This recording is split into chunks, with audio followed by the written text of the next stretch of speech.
Un jour, Mars pourrait ressembler à ça, permettant aux humains de vivre confortablement sur la planète. Tout ce que nous aurions à faire serait de la terraformer. Mais comment? Eh bien, on pourrait la bombarder. Lâcher des bombes nucléaires sur Mars rendrait-il la vie plus facile là-bas? Voici et si, et nous nous demandons ce qui se passerait si nous lancions des bombes atomiques sur Mars. Croyez-le ou non, c'est quelque chose que les scientifiques envisagent depuis des décennies.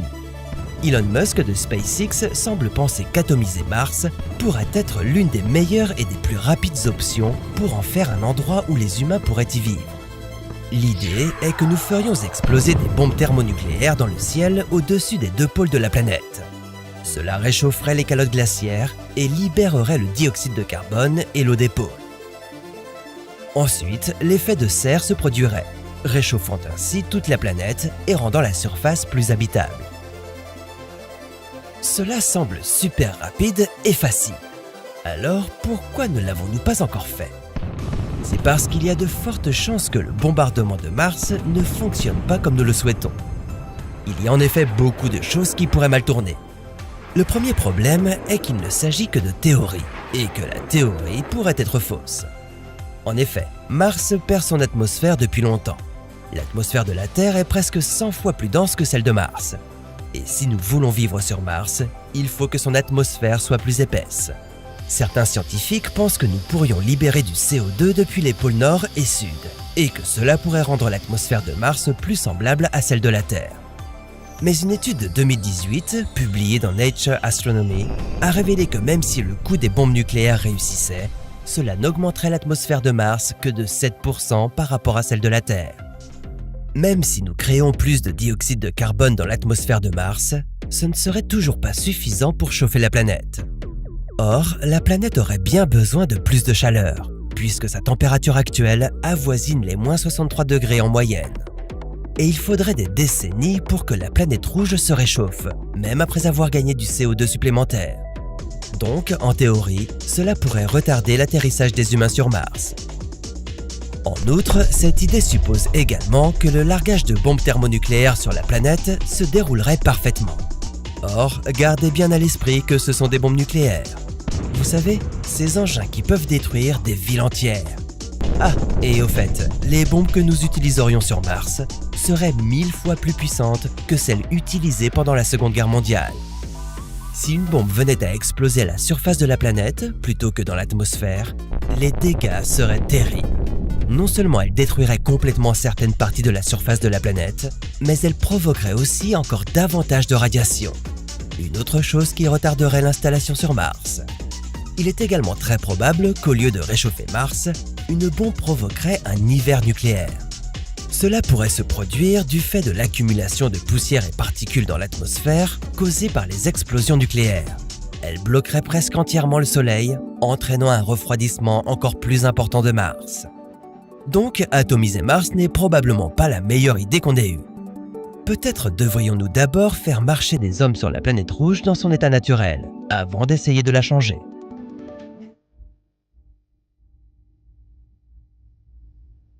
Les gens sur Terre parlent beaucoup de la colonisation de Mars.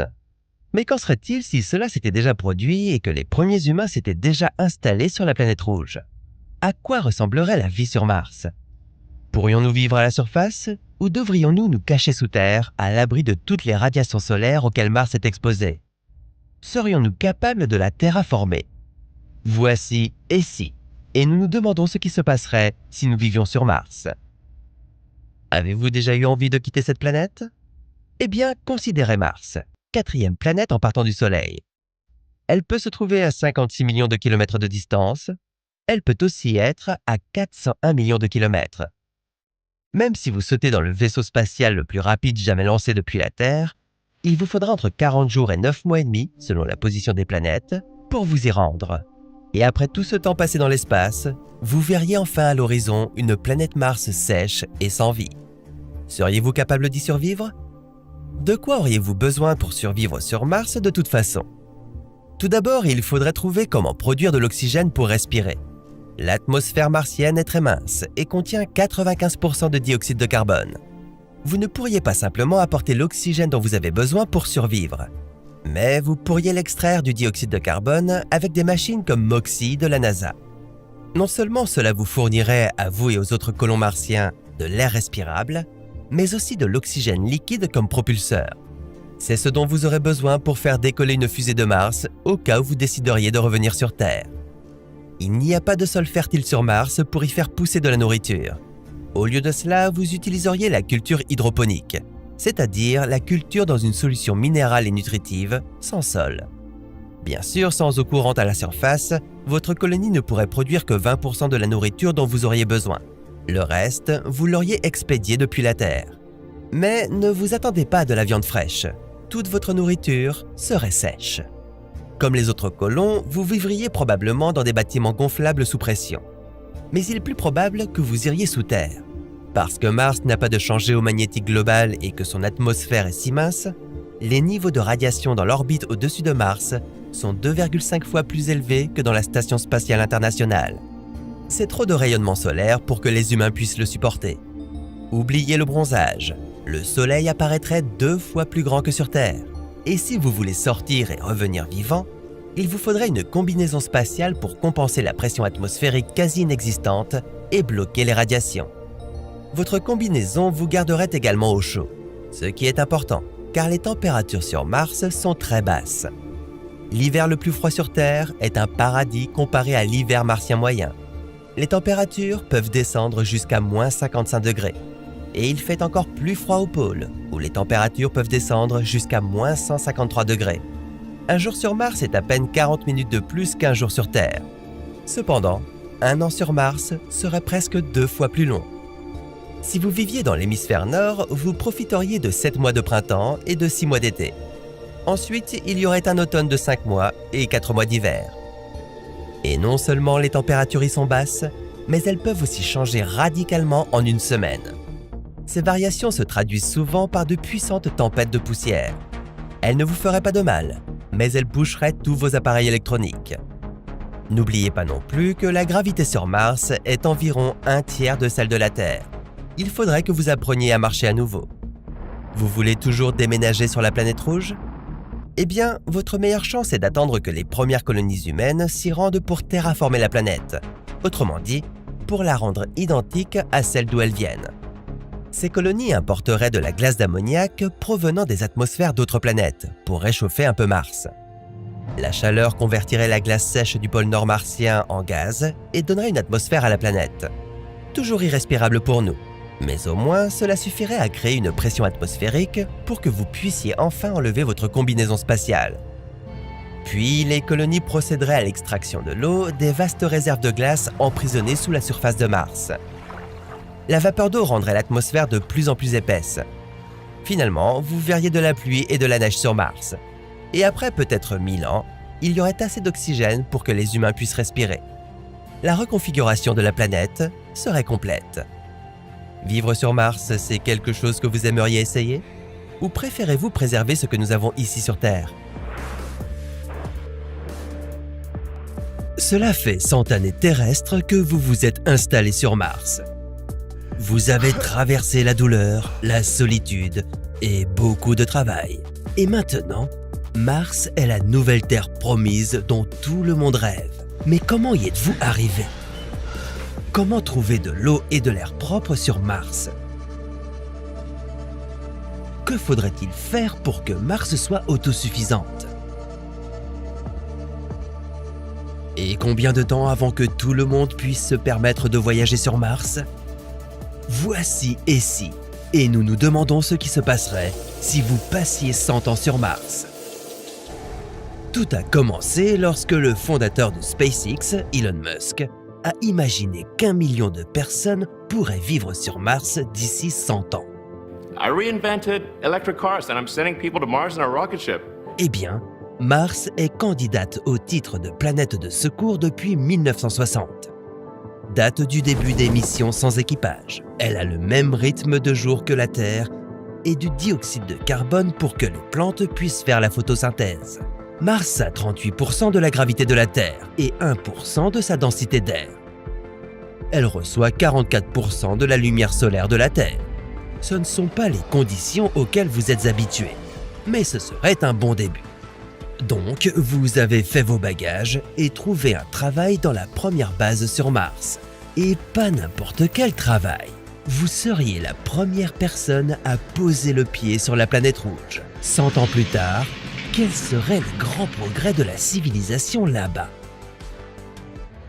Pour réaliser ce dangereux voyage interplanétaire, il faut être astronaute. Vous devez passer des années à vous entraîner avant de pouvoir monter dans la navette. Mais vous l'avez fait et aujourd'hui, c'est vous contre Mars. Vous atterrissez dans les environs du cratère G0. C'est là que le rover Perseverance s'est posé en 2021 pour vérifier le terrain avant votre arrivée. Vous devrez faire des recherches et présenter des rapports à la Terre. La connexion ne sera pas excellente. Vous devrez attendre jusqu'à 22 minutes pour que les signaux de communication parviennent à la Terre. Ensuite, vous finirez par voir les premiers cargos arriver avec les provisions. Quelques années après votre arrivée, le premier groupe de colonisateurs débarquera. Tout ce dont ils ont besoin sera transporté depuis la Terre.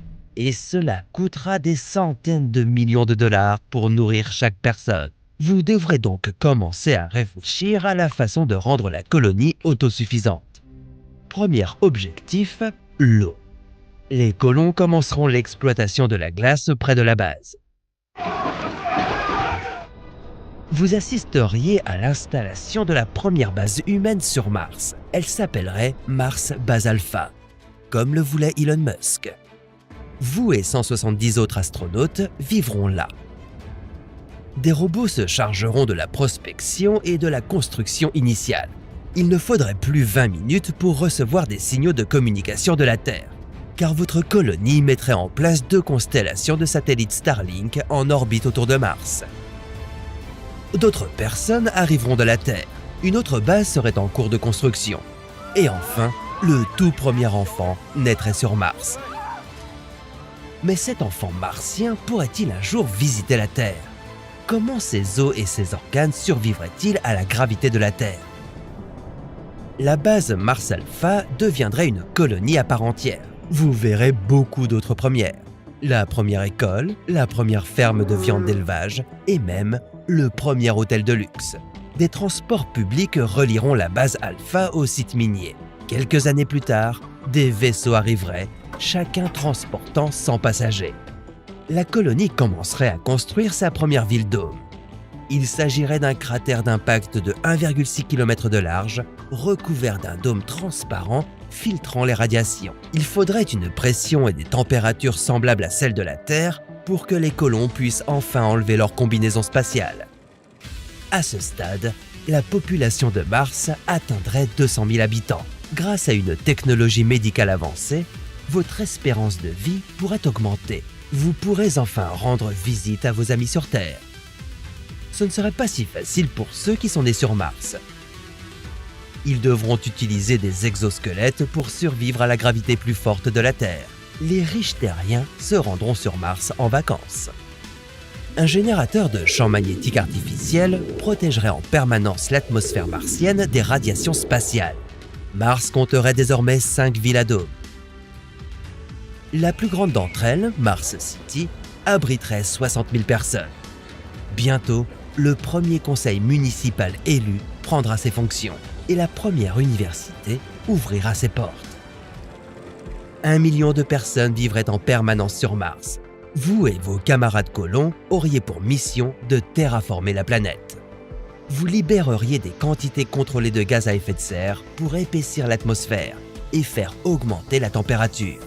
Vous accéléreriez le processus en créant des fermes piscicoles et en libérant des cyanobactéries qui déclencheraient la photosynthèse. Il y aurait un mouvement d'indépendance dans les villes martiennes. Les Martiens n'auraient pas trop envie de rester sous le contrôle des Terriens. Après tout, ils auraient 100 ans d'histoire dont ils pourraient être fiers. La base Alpha de Mars deviendrait un site du patrimoine national. Et les hyperboucles et les navettes suborbitales relieraient les principales villes martiennes. Finalement, le rêve de terraformer est devenu réalité. De l'eau douce coulerait sur la surface martienne autrefois sans vie. et les colons pourraient enfin respirer à plein poumon l'air frais de Mars.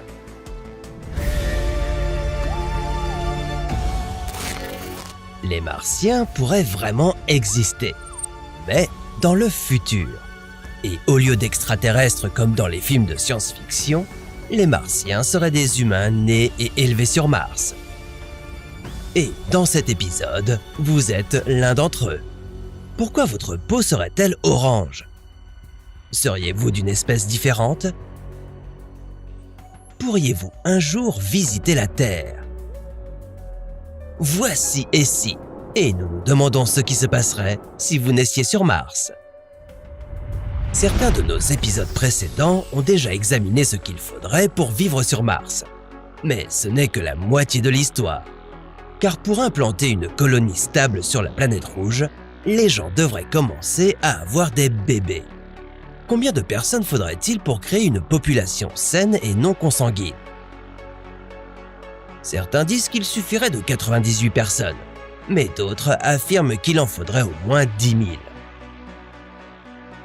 Quelle que soit la taille de la population reproductrice, il suffirait de quelques générations pour que l'on constate une énorme différence entre les terriens et les martiens.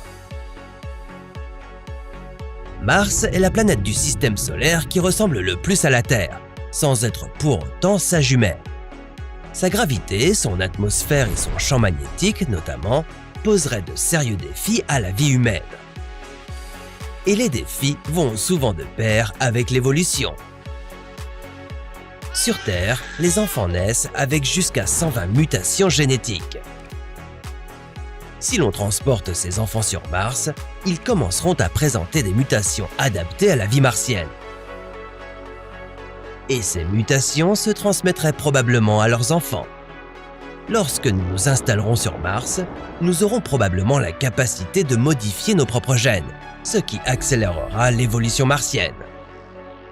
Ainsi, si vous naissiez à la 3e ou 4e génération de Martiens, vous seriez très différent de ce que vous êtes aujourd'hui. Mais quelles sont les principales raisons pour lesquelles votre corps changerait? Tout d'abord, il y a la gravité. Mars n'a qu'un tiers de la gravité terrestre. Vos os ne soutiendraient donc pas la même force. Ces derniers perdraient leur densité et deviendraient plus fragiles. Souffrir de fractures deviendrait un problème courant. Ensuite, il y a l'atmosphère. Sur Terre, vous êtes habitué à une atmosphère dense qui contient principalement de l'azote et de l'oxygène. Sur Mars, l'atmosphère est ténue, composée essentiellement de dioxyde de carbone et d'oxygène à l'état résiduel. Vous ne pourriez donc pas développer un nouveau système respiratoire, mais vous pourriez développer d'autres moyens de faire face au manque d'oxygène. Par exemple, vous pourriez avoir des artères plus denses qui seraient plus efficaces pour faire circuler le sang et transporter l'oxygène vers vos muscles. Mais même avec ces progrès, il faudrait toujours vivre sous terre ou dans une maison très isolée pour survivre à la dureté de l'atmosphère. Et comme la vie sur Mars serait confinée dans de petits espaces, les Martiens n'auraient pas besoin de voir au loin. Ils naîtraient myopes. Enfin, il y a les radiations. La Terre possède un champ magnétique puissant qui nous protège des radiations solaires mortelles. Sur Mars, le champ magnétique est faible et dispersé le long de la planète. Sur Terre, notre corps produit de la mélanine. Celle-ci nous protège des radiations qui traversent le champ magnétique terrestre. Mais sur Mars, les radiations sont beaucoup plus fortes et la mélanine n'y suffirait pas. Au lieu de cela, votre peau produirait des caroténoïdes. Ce pigment contribuerait à vous protéger contre le cancer de la peau en ralentissant ou en arrêtant le cycle cellulaire. Les caroténoïdes peuvent même provoquer l'autodestruction des cellules de mélanome. Ce sont également eux qui donnent aux carottes leur couleur orange vif. En d'autres termes, votre peau serait orange. Avec tous ces changements dans votre corps, pourriez-vous visiter la Terre? Mars n'abriterait pas le même type de bactéries et de virus que la Terre. Votre système immunitaire serait plus faible que celui d'un terrien. La Terre pourrait donc être un endroit dangereux pour vous. Et même si votre système immunitaire était fort, La gravité de la Terre serait trop forte pour vos os fragiles. Si vous naissiez sur Mars, vous devriez probablement y rester. Les êtres humains sont restés les mêmes pendant très longtemps. Mais en quelques générations de vie sur Mars, nous pourrions avoir des humains oranges, myopes, capables de survivre avec moins d'oxygène. Et une fois que nous aurons réussi à nous installer sur Mars, nous ne nous arrêterons probablement pas là. À l'avenir, les humains pourraient s'installer sur toutes sortes de planètes, même en dehors du système solaire.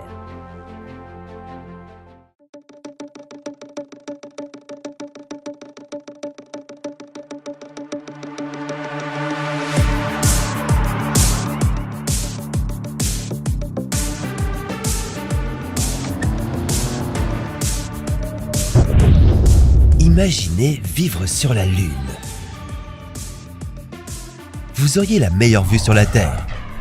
Vous profiteriez de la pesanteur et vivrez votre vie d'explorateur spatial. Ah, comme ça a l'air sympa. Sauf que vivre sur la Lune serait bien moins idyllique que cela. Du coup, à quoi ça ressemblerait vraiment la vie sur la Lune? Qui établirait une base en premier? Et pourquoi la poussière lunaire serait-elle votre plus gros problème? Voici et si, et nous nous demandons ce qui se passerait si nous nous installions sur la Lune. Soyons clairs, tout comme les États-Unis l'ont fait en 1969, d'autres se poseront à nouveau sur la Lune au cours de la prochaine décennie. Mais cette fois-ci, il est prévu que ce soit de manière plus pérenne. Ce qui est moins clair, c'est le pays qui sera le premier à se poser et à établir une base. La Chine, les États-Unis, la Russie et l'Inde déploient tous des efforts considérables pour y parvenir. Mais il y a aussi des entreprises privées, dont SpaceX et Blue Origin, qui ont beaucoup plus d'argent à dépenser pour aller sur la Lune. Mais pourquoi exactement ces entreprises se lancent-elles dans cette course? Outre l'exploration de la galaxie et l'innovation, il existe une autre raison importante pour laquelle ces groupes veulent tous être les premiers à créer une base sur la Lune. Et cette raison est l'argent. La Lune est pleine de ressources. Elle contient de l'or, de l'argent et du titane. L'idée est d'exploiter ces précieuses ressources et de les renvoyer sur Terre. Une autre ressource de la Lune est l'hélium-3. Il est incroyablement rare sur Terre, mais pas sur la Lune. C'est parce que la Lune n'a pas d'atmosphère et que l'hélium-3 provient des radiations du Soleil. Pendant des milliards d'années, la Lune a absorbé cette substance chimique et, heureusement pour nous, elle peut être utilisée pour produire de l'énergie. L'hélium-3 est si puissant que 100 kg seulement pourraient alimenter la ville de Dallas au Texas pendant une année entière. Forcément, son prix se situe autour de 40 000 $ les 28 grammes. Ces ressources ayant une valeur incroyable, ce n'est pas un secret que ces pays et entreprises veulent être les premiers à établir une base. Mais même s'ils y parviennent, ils n'en seront pas vraiment propriétaires. En 1967, les Nations Unies ont décidé que personne ne pouvait réellement posséder l'espace, partant de la réflexion que cela pourrait provoquer d'énormes tensions entre les nations, voire des guerres. Mais assez parlé de tout ce drame. Vous êtes sur la Lune. Alors, comment allez-vous survivre ici exactement? En supposant que nous arrivions sur la Lune en un seul morceau, ce qui est déjà une tâche incroyablement difficile en soi, vous devrez alors vous soucier d'établir une base. Les experts suggèrent que nous vivions sur le pôle Sud, car c'est là que la lumière du Soleil est la plus constante. Il y a aussi d'énormes champs de glace que nous pourrons exploiter. D'autres endroits sur la Lune restent dans l'obscurité durant près d'1 mois d'affilée. Heureusement, vous aurez des robots pour vous aider à établir une base. Ils pourront vous aider de différentes manières. L'une d'elles consisterait à utiliser le sol lunaire pour construire des briques et les configurer en forme de dôme. Un peu comme un igloo, enfin plutôt un lune glue. Mais ne vous attendez pas à ce que cette base soit glamour. Elle sera probablement à plusieurs mètres sous terre pour vous protéger des radiations du soleil. Et pour ce qui est de ce que vous mangerez, eh bien ce sera la nourriture sèche standard des astronautes. La bonne nouvelle est que vous devriez être capable de faire pousser des carottes et des tomates. Une étude néerlandaise de 2014 a montré que c'était possible en utilisant le sol de la Lune. Et que boirez-vous?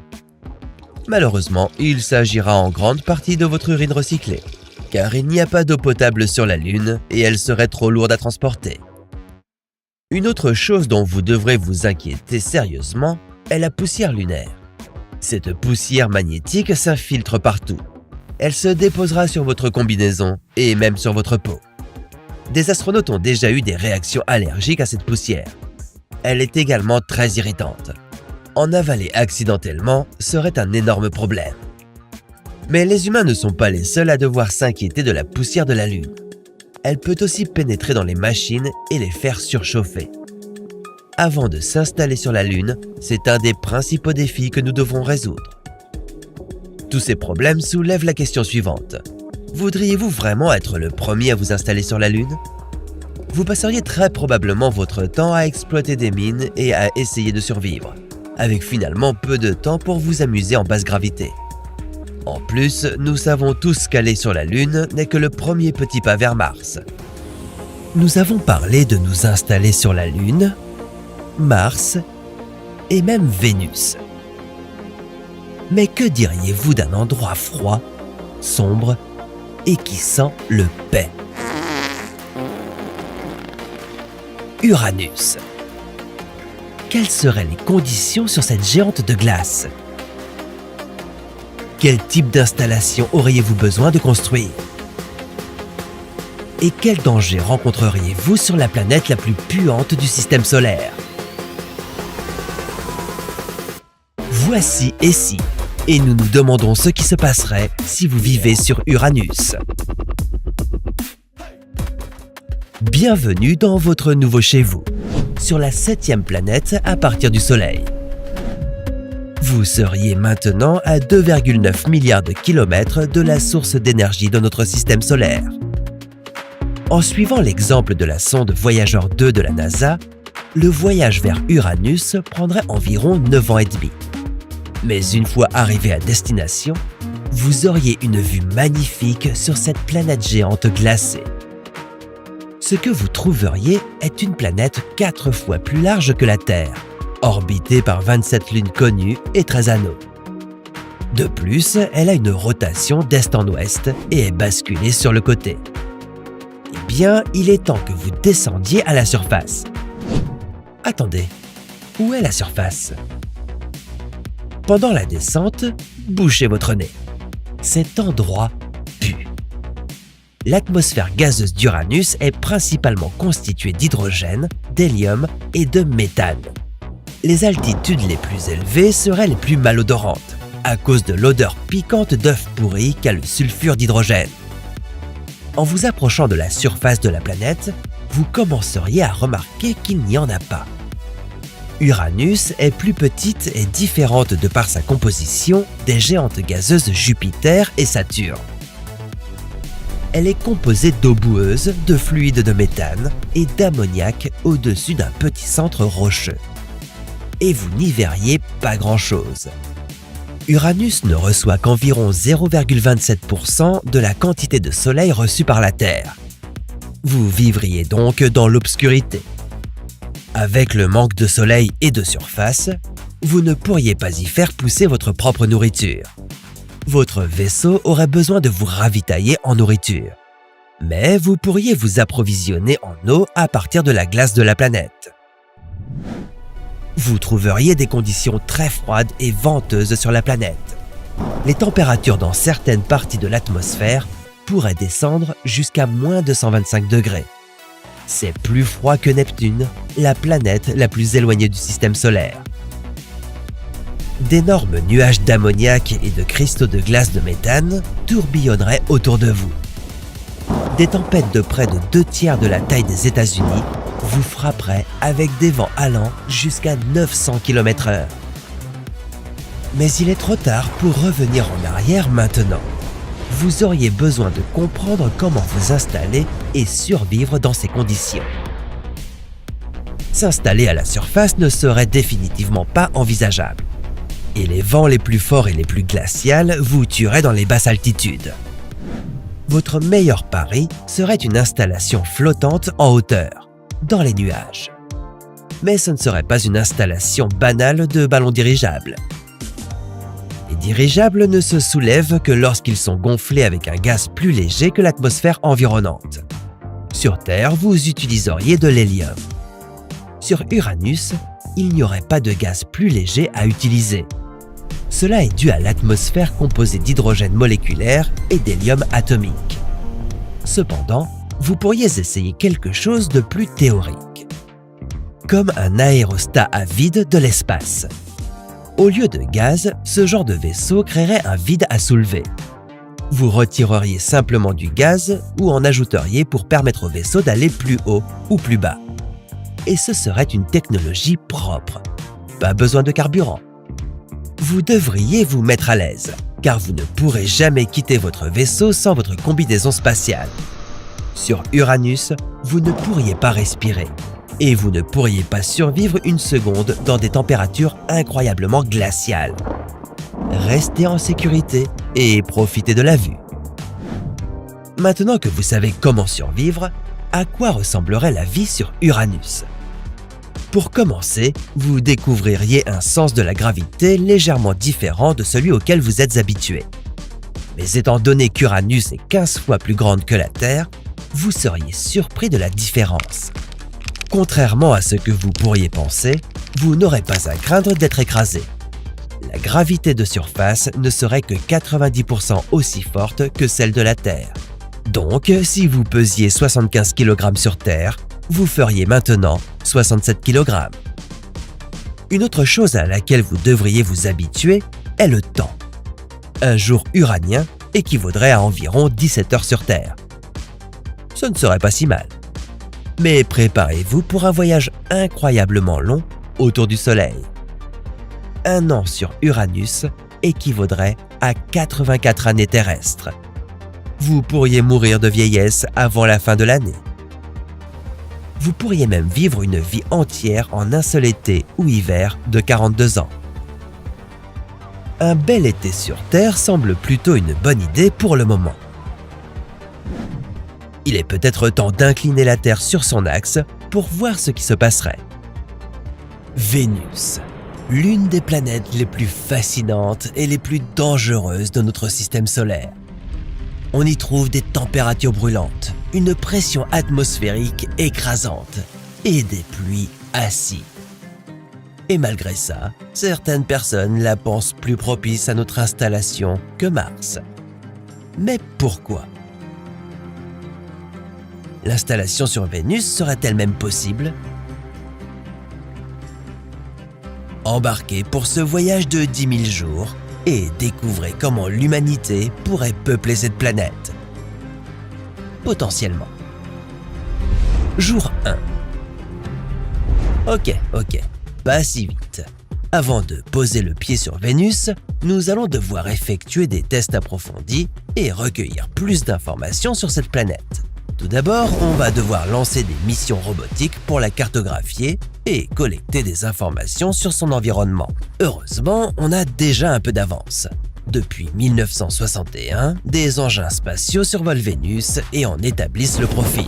Ces missions ont permis de mesurer la topographie, la pression atmosphérique et les conditions générales de la planète. Mais il reste encore beaucoup à apprendre sur la surface de Vénus. Cela fait 30 ans que les États-Unis n'ont pas envoyé de mission sur Vénus. Voici Noam Eisenberg, qui travaille pour le Venus Exploration Analysis Group, une comité de la NASA dont l'objectif est de tenir les gens au courant des nouvelles informations sur Vénus. Au cours des années 2020 et 2030, Noam participera à une mission satellite vers Vénus, qui nous permettra d'en voir et d'en savoir plus que jamais sur elle. Mais aujourd'hui, Noam va nous aider à déterminer si la colonisation de Vénus est une si bonne idée que ça.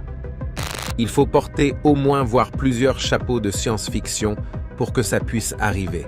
Allez, mettons notre connaissance de la SF au service de ce test. Jour 500.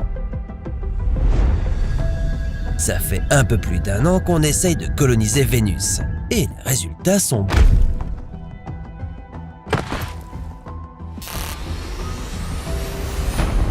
Nos astronautes y sont allés un peu par tâtonnement.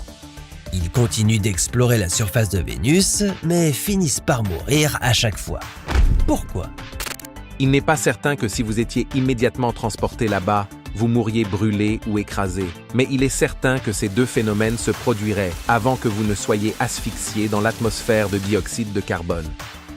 Très bien, on aurait probablement dû mieux écouter Noam, car il s'avère que la surface de Vénus est incroyablement dangereuse. Il y a 3 raisons à cela. Vénus a l'une des températures de surface les plus chaudes parmi toutes les planètes, même Mercure. Les températures de surface atteignent 467 degrés. C'est assez chaud pour faire fondre du plomb, ou des astronautes qui ne se doutent de rien. Imaginons qu'on arrive à fabriquer des combinaisons d'astronautes super résistantes à la chaleur. On subirait tout de même une pression incroyable. La pression atmosphérique sur Vénus équivaut à celle que l'on ressent à 900 mètres sous l'eau. N'importe quel astronaute se ferait instantanément écraser. Même chose pour votre vaisseau spatial. Et si vous parvenez à éviter tout ça, ce qui n'arrivera pas, mais admettons que si, vous devrez également faire face à une atmosphère corrosive et à des pluies acides. Ces conditions sont suffisamment puissantes pour détruire votre équipement et faire fondre votre peau. Bon, je pense pas que ça va marcher. Allons plus loin et essayons de terraformer Vénus pour qu'elle ressemble davantage à la Terre. Jour 1000. Nous avons donc tenté de terraformer Vénus. Et le processus s'est révélé assez délicat. Le premier problème à résoudre est celui de l'atmosphère. Pour la rendre semblable à celle de la Terre, il faudrait éliminer le dioxyde de carbone et les nuages sulfureux. En théorie, on pourrait introduire des micro-organismes génétiquement modifiés qui absorbent le CO2. Mais ensuite, il y a la température brûlante de Vénus. Il y a plusieurs façons de résoudre ce problème. L'une d'entre elles consiste à installer des écrans solaires dans l'espace. Les rayons du soleil seraient redirigés de manière à ne plus atteindre Vénus, ce qui réduirait les radiations solaires et permettrait de refroidir la planète au fil du temps. Tout ça semble très intéressant du point de vue de la science-fiction. Mais en réalité, il nous reste encore quelques centaines ou milliers d'années avant que ça soit possible. Ok, tout ça c'est vraiment compliqué. Noam, des idées ? La seule façon d'habiter la surface de Vénus est de la transformer pour qu'elle ressemble beaucoup plus à la Terre qu'elle ne l'est. Et pour l'instant, nous n'avons pas cette technologie, nous n'avons pas cette capacité, nous n'avons pas les ressources nécessaires. Si nous pouvions terraformer Vénus, il serait beaucoup plus facile de reterraformer la Terre et de réparer tous les dégâts que nous avons causés ici.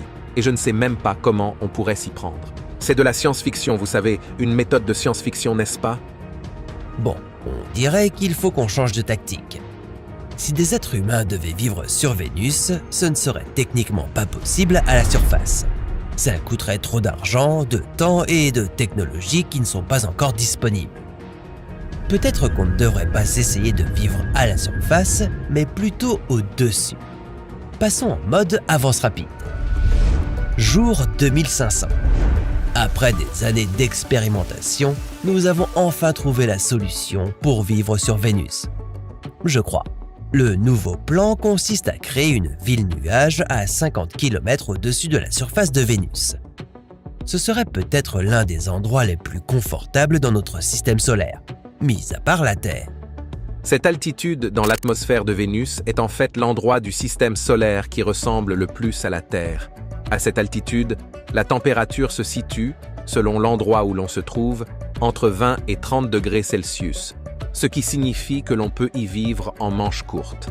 La pression atmosphérique est d'environ 1 bar, la moitié d'un bar. Donc là-haut dans les nuages, on aurait l'impression d'une belle journée d'été. Et la pression atmosphérique ne nous écraserait pas. Ça me paraît pas mal. Mais où vivriez-vous exactement? On pourrait créer des dirigeables en téflon qui seraient suspendus dans les nuages. Chaque dirigeable pourrait avoir une fonction différente et accueillir différents groupes de personnes. Ils seraient tous reliés par des ponts couverts afin de pouvoir voyager d'un bout à l'autre. On serait également protégé des radiations solaires nocives grâce à l'épaisse atmosphère de Vénus. C'est quelque chose que Mars ne peut pas nous offrir. Mais malgré nos progrès considérables, ces villes-nuages ne seraient pas sans défaut. Jour 5000. Ça fait maintenant plus de 6 ans qu'on se développe et qu'on vit dans ces colonies de nuages. Et on notera que vous et vos collègues de l'espace avez beaucoup travaillé. On n'a jamais dit qu'il serait facile d'établir une nouvelle population sur une planète totalement différente. Si vous faites partie des responsables de la colonisation de Vénus, vous pouvez vous attendre à des journées de travail ininterrompues. Qu'il s'agisse d'effectuer des recherches sur la planète ou de mettre en place les éléments nécessaires à votre vie quotidienne et à votre survie. Vous devrez construire des vaisseaux nuages capables de fournir de la nourriture grâce à la culture hydroponique et des vaisseaux à panneaux solaires qui permettront de fournir de l'énergie. Ça demandera une quantité incroyable de compétences et de ressources. Ah oui, et puis j'ai oublié de mentionner une autre chose extrêmement dangereuse. Les nuages d'acide sulfurique. Il sera difficile de les éviter, même à 50 km d'altitude. N'oubliez pas qu'ils sont nocifs et qu'ils pourront facilement faire fondre votre peau. Heureusement, ces nuages ne sont pas présents dans toutes les zones de la ville nuage. Et ça pourrait empirer lors de notre prochaine phase de colonisation de Vénus. Jour 10 000. Ça fait maintenant près de 30 ans que nous peuplons Vénus. Des centaines d'astronautes sont venus et repartis. Certains ont même commencé à avoir des enfants, formant ainsi de nouvelles générations de Vénusiens. Vous n'avez pas chômé. Vous avez entretenu et construit ces vaisseaux nuages tout en apprenant à mieux connaître la planète. Mais au cours des décennies passées ici, la vie n'a pas été aussi passionnante que vous l'auriez cru. Vous passez la majeure partie de votre temps dans cette brume jaune, vous apercevez peut-être un peu de ciel et d'autres choses de ce genre, ce qui n'est pas forcément l'endroit le plus romantique ou le plus inspirant. Vous vivez donc dans une boîte et la plupart de vos vues de la surface se font à travers, vous savez, des ports automatisés et ce genre de choses. Et grâce aux nuages acides, il est probable que vous ne puissiez pas non plus passer beaucoup de temps à l'extérieur. Ce n'est pas l'environnement le plus confortable pour vivre, que ce soit dans l'atmosphère ou à la surface. Vivre dans ces vaisseaux nuages n'a pas l'air si génial que ça. Bien sûr, vous aurez créé un nouveau monde pour que les humains puissent y vivre. Mais il n'y aurait pas beaucoup d'exploration. Il faudrait aller d'un vaisseau à l'autre, les entretenir et faire des recherches sur une surface située à 50 km en dessous de vous. Ça semble être triste et fatigant. Est-ce que ça vaudrait le coup ?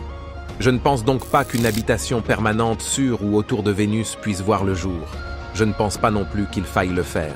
Ça ne signifie pas que nos espoirs de voir l'humanité devenir une civilisation interstellaire sont impossibles. Mais je pense qu'une habitation permanente en dehors de la Terre devrait se produire et se produira. Je pense qu'à long terme, sur plusieurs siècles, mettre tous les œufs dans le même panier, faire en sorte que tous les humains quittent la Terre, c'est ce que nous devons faire en tant qu'espèce pour assurer notre survie à perpétuité. Alors, peut-être que peupler Vénus n'est pas la meilleure idée. Après tout, c'est peu pratique, presque impossible. Et ça semble de toute façon être une triste existence pour les humains.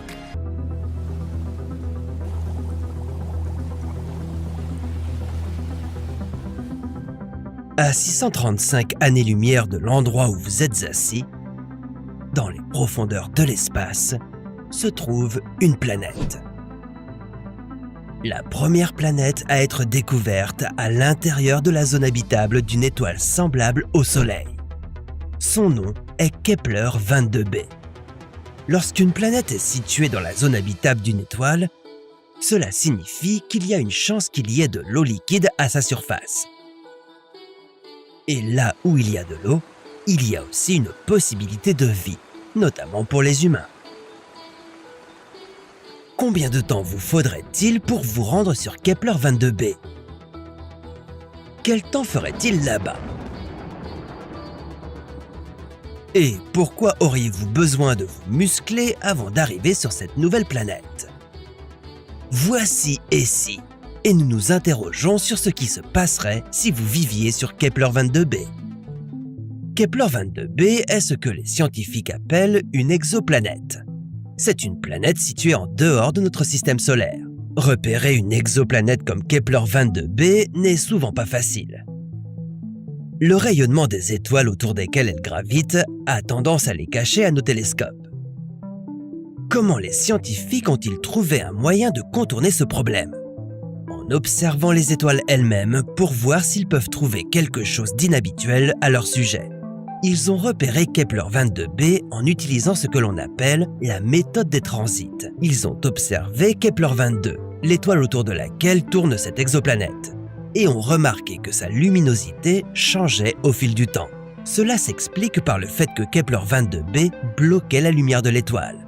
Grâce à cela, les scientifiques ont pu déduire à la fois la taille de 22b, mais également son orbite. Et il semblerait que ce lointain objet spatial pourrait devenir notre prochaine maison. Bon, ok, mais que savons-nous vraiment de Kepler 22b? Sa masse correspond à 36 fois celle de la Terre, avec un rayon 2,5 fois plus grand que le nôtre. Une année dans Kepler 22b correspond à 290 jours. Elle est également située 15% plus près de son étoile que nous le sommes du Soleil. Si la Terre se rapprochait autant de notre étoile, vous grilleriez sur place. Kepler 22b, en revanche, a la chance d'avoir un Soleil remarquablement similaire au nôtre, mais aussi plus petit et plus froid. Cette proximité avec son étoile permet à la planète de recevoir à peu près la même quantité de lumière solaire que celle que nous recevons ici.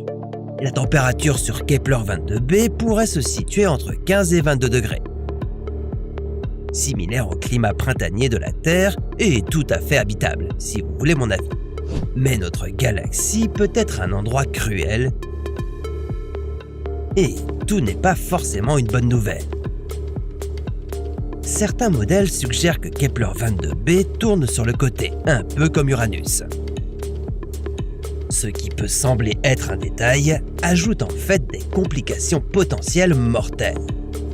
Cela signifierait que ses pôles nord et sud sont plongés dans la lumière du soleil ou dans l'obscurité pendant une demi-année. Et ce n'est pas simplement une question de savoir si vous préférez vivre le jour ou la nuit. Un monde comme Kepler 22b tournant sur le côté signifie que les températures pourraient passer brusquement du stade de l'ébullition à celui du gel, ce qui ne serait pas génial pour la vie humaine. Oui, ce premier tableau est assez décevant, je vous l'accorde, mais ne désespérez pas encore. Notre galaxie est aussi assez grande pour inclure un peu d'espoir. De nouvelles études montrent que Kepler 22b pourrait être couverte d'un océan de 50 mètres de profondeur. Et cet océan serait capable d'agir comme un régulateur climatique naturel, en gardant les températures extrêmes à distance. En effet, un océan peut stocker la chaleur pendant l'été et la restituer pendant l'hiver, ce qui permet d'obtenir un climat doux. Ce n'est pas comme si vous aviez besoin d'une autre raison pour vivre près de l'eau. Mais au fait, comment pourriez-vous vous rendre jusqu'à Kepler 22b? Car même si vous voyagiez à la vitesse de la lumière, cela prendrait 635 ans.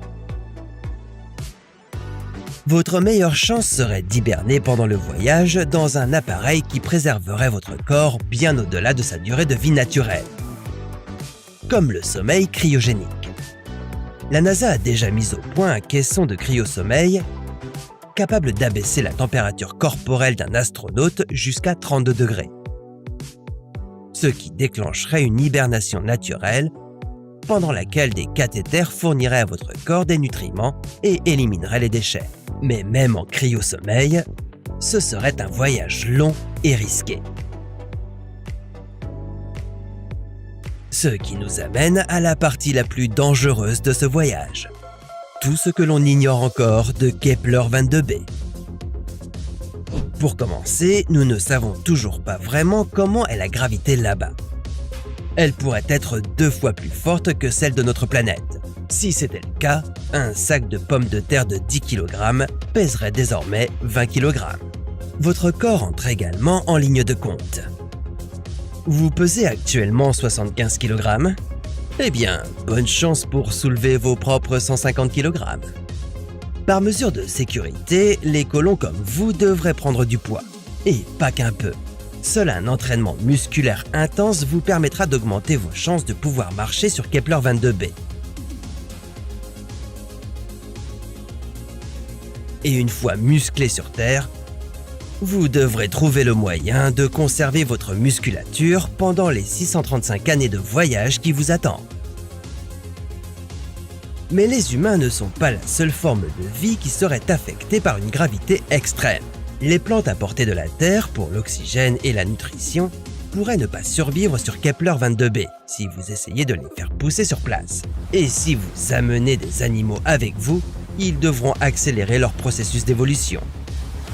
Une gravité plus élevée pourrait amener les créatures à développer des pattes supplémentaires pour se déplacer. Elle pourrait aussi déterminer l'emplacement et la taille des organes. Mais les interrogations ne s'arrêtent pas là. Les scientifiques ne sont pas certains que Kepler 22b soit une planète rocheuse. Elle pourrait être gazeuse comme Neptune, ou elle pourrait être entièrement recouverte d'eau. Si vous et les autres premiers colons se réveillaient de leur cryosommeil et se trouvaient sur une planète gazeuse, ce serait un coup dur. Vous n'auriez pas de surface solide pour faire atterrir votre vaisseau, sans parler d'un endroit pour installer un camp. Dans ce cas, vous et votre équipage devrez trouver un moyen de construire une sorte de ville flottante en orbite autour de la planète. Si vous atterrissez sur une planète océanique, une ville sous-marine serait de mise. Découvrir que Kepler 22b est une planète rocheuse serait alors le jackpot, non? Pas certain. Vénus est également faite de roches. Et pourtant, son atmosphère dense, composée de gaz à effet de serre, la rend inhabitable, avec des températures caniculaires bien trop élevées pour de l'eau liquide. Si c'était également le cas de Kepler 22b, notre seule chance de prospérer sur cette exoplanète serait d'employer des robots capables de construire des abris souterrains. Seul refuge où la température pourrait être assez fraîche pour être supportable. Mais rien de sûr non plus. Cela vous montre juste qu'un emplacement de choix n'est pas une garantie de survie pour l'homme. Et aussi excitant que cela puisse paraître de chercher d'autres mondes à habiter, notre propre Terre reste l'habitat parfait pour l'humanité, sachant que le moindre bouleversement peut ébranler son équilibre idéal. Europa, la lune gelée de Jupiter. Un monde glacial qui vous transformerait en bâton de glace d'astronaute. Et une atmosphère à couper le souffle. Littéralement. L'atmosphère d'Europa est si fine qu'elle est presque inexistante. Et bien qu'elle soit principalement composée d'oxygène, cet oxygène n'est pas respirable pour vous. Vous ne pourriez tout simplement pas l'inhaler dans cet environnement à très basse pression. Et ce monde gelé recèle un sombre secret. Sous son épaisse croûte de glace se cache peut-être de la vie. C'est pourquoi nous envoyons un membre de notre équipe en mission pour explorer Europa et découvrir si quelque chose peut survivre dans cet environnement impitoyable. Chase, nous avons besoin de toi pour cet aller simple vers le voisinage de Jupiter. Contrôle de mission, ici Chase en orbite autour d'Europa et prêt pour l'atterrissage. Saviez-vous qu'il vous faudrait 6 ans pour venir ici depuis la Terre? Mais heureusement, je suis déjà là et j'adore trouver de nouveaux copains extraterrestres. Quand ils n'essaieront pas de me tuer. Très bien, Chase. Initie la séquence d'atterrissage. Je m'en occupe. Rico, lance la séquence d'atterrissage. J'ai complètement oublié. Séquence d'atterrissage lancée. 500 mètres et descente. 400 mètres. 100. Atterrissage confirmé. Aïe, ça brille, ça brille. Oh, mes yeux. C'est étrange. Europa est 5 fois plus éloignée du Soleil que la Terre et reçoit beaucoup moins de lumière que nous. Si elle est si brillante, c'est à cause de sa surface glacée. Toute cette glace est hautement réfléchissante. Si l'on ajoute à cela l'absence quasi totale d'atmosphère, la lumière peut sembler très crue. Il suffit donc d'utiliser la visière protectrice teintée pour que vos yeux s'en sortent. Chase, où en es-tu? Oui, je dirais qu'Europa est assez similaire à la Terre. Si la Terre n'avait pas d'atmosphère, était recouverte de glace et n'avait aucun océan intéressant à voir. Bref, c'est nul. Je me gèle ici. Oui, tu aurais besoin d'une couche d'isolation thermique avancée dans ta combinaison pour te garder au chaud. La température à la surface d'Europa est d'environ moins 145 degrés et elle peut descendre jusqu'à moins 200 degrés. Elle est également baignée de radiation. En effet, Europa orbite très près de Jupiter et Jupiter possède un champ magnétique massif qui piège un grand nombre de particules à haute énergie à l'intérieur. Ta combinaison spatiale devrait être capable de résister à cela aussi. Génial. Europa est l'une des 4 plus grandes lunes de Jupiter. Elle est encore un peu plus petite que notre lune, mais elle est beaucoup plus excitante, principalement parce qu'elle pourrait abriter de la vie. Ça a l'air plutôt vide, si vous voulez mon avis. Eh bien, c'est le cas. En surface, la vie a besoin de 3 ingrédients pour exister sur une planète. Le premier est l'eau liquide. Europa en a beaucoup. Le vaisseau spatial Galileo de la NASA, qui a passé 8 ans en orbite autour de Jupiter, a également recueilli des données sur Europa. Ces données ont amené les scientifiques à penser que cette lune contenait 2 fois plus d'eau que tous les océans de la Terre. J'ai le regret de vous annoncer que vos données scientifiques sont erronées. Je ne vois pas d'eau, seulement de la glace. Cette mission me fait perdre un temps précieux. Non, pas du tout. Tu ne les vois pas parce que ces énormes océans ne sont pas à la surface. Ils sont profondément enfouis sous l'épaisse croûte glacée d'Europa. Cela nous amène à un autre ingrédient de la vie, l'énergie. Sur Terre, la vie tire principalement son énergie du Soleil. Mais ce n'est pas le cas sur Europa. Tout d'abord parce qu'Europa est très éloignée du Soleil. Ensuite, s'il y a de la vie sur Europa, il est probable que nous la trouverons sous la glace, là où il n'y a pas du tout de lumière solaire. Europa tire son énergie des effets de la chaleur des marées, et c'est à Jupiter qu'elle doit cette énergie. L'énorme gravité de la plus grosse planète du système solaire tire constamment sur Europa, gonflant et fissurant sa glace.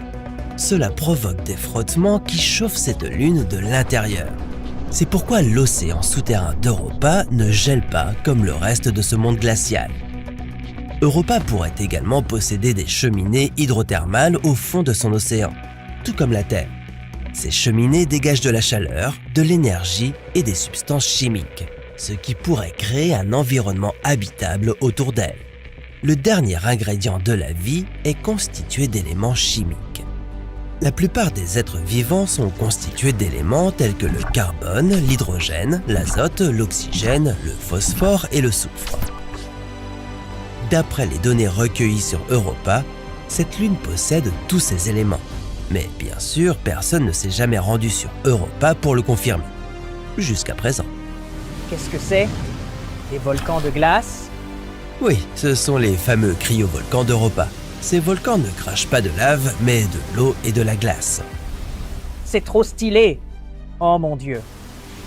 D'accord. Alors, comment suggères-tu que je trouve de la vie ici? Cette glace a l'air épaisse. Oui, il faut la percer, et tu auras besoin d'un équipement spécial, comme une foreuse haute performance conçue pour le froid extrême, alimentée électriquement par un générateur nucléaire portable, légère avec un mécanisme de chauffage et un système de récupération d'échantillons. D'accord, très bien. Donc, des choses comme celles que vous avez l'habitude de transporter dans votre vaisseau spatial. Non, sérieux, j'ai ça dans mon vaisseau. J'ai la meilleure perceuse de l'univers. J'ai trop hâte de rencontrer ce qui vit ici. Oh, attends. Les chances de voir une vie quelconque de tes propres yeux sont minces, car cette vie, si elle existe, est probablement microscopique. Mais si tu obtiens un échantillon de cette eau salée, tu pourras l'examiner et peut-être y trouver des traces de micro-organismes. Ce n'est pas comme ça que j'imaginais cette mission. Mais puisque nous sommes ici, faisons ça.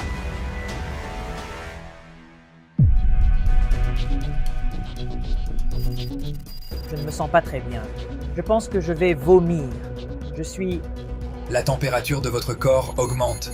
Vous ressentez les symptômes d'un empoisonnement aux radiations. Je t'avais dit que les niveaux de radiation sur Europa sont élevés. Même dans ta combinaison spatiale, tu ressentiras des maux de tête, des nausées, des vertiges et tout ce qui peut être lié à la maladie des radiations. Et tout cela après avoir passé seulement quelques heures sur cette lune. Si tu ne retournes pas immédiatement dans ton vaisseau spatial blindé, cette exposition te tuera. Hein? Oh non, je vais bien maintenant. Je vais bien, Rico. J'ai juste besoin de m'allonger pendant 5 minutes. Juste... C'est une mauvaise idée. Vous devez ramener les échantillons au vaisseau spatial. Ah oui, les échantillons. Je dois récupérer les échantillons.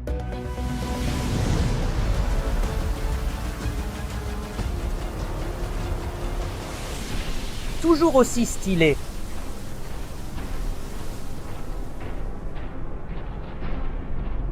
La force d'impact du cryovolcan a endommagé votre combinaison spatiale. Vous perdez de l'oxygène.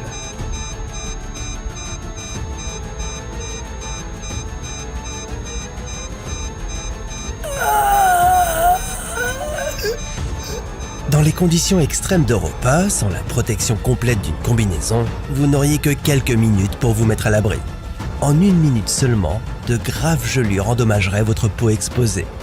Au bout de 2 minutes, vous commenceriez à frissonner. C'est l'hypothermie. 10 minutes plus tard, vous perdrez connaissance et mourrez de froid. Oh, attendez, oubliez tout ça. On dirait que la combinaison de Chase a perdu tout l'oxygène et qu'il a suffoqué. Nous ne saurons jamais si ces échantillons contenaient de la vie. Oui, il va falloir réessayer de chercher la vie. Peut-être que la prochaine fois, Chase pourra établir une base avant d'aller explorer les lieux. Mais c'est une histoire pour un autre. Et si